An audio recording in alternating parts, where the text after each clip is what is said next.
Hi guys, welcome to our channel. NANI?!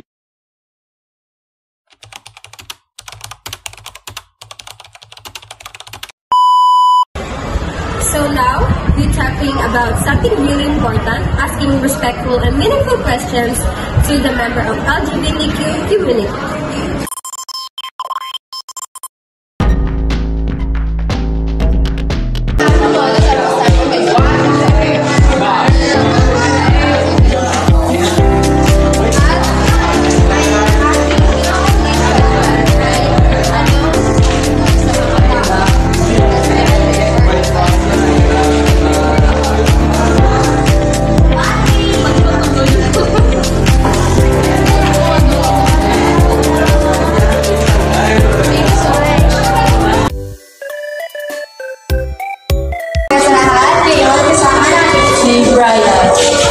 Wow!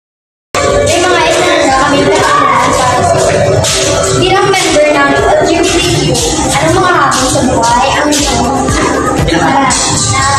Nabubulis, nasakit, ganyan lang. anong mga sa katulad ng member ng Gumawa lang ng tama at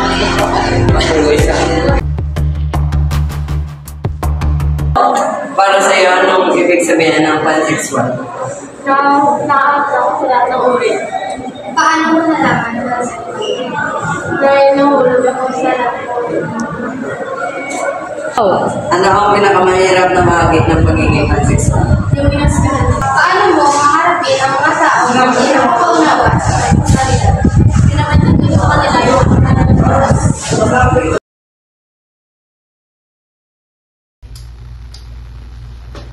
So guys, ang kasama ko ngayon ay si Teresa. At ngayon, may tatanong ako sa kanya na gusto ko malaman about sa LGBTQ+. So, una kong tanong, kailan mo ba naramdaman na ikaw ay parte ng LGBTQ? Nagkakagusto ka rin ba sa lalaki? minsan. Thank you. Ano ka bang parte ng LGBTQ+? Bisexual. Naranasan mo na bang ikaw ay apihin ng pamilya mo? Hindi, dahil tanggap nila ako. This is the end of our vlog. Thank you for watching. Thank you for watching.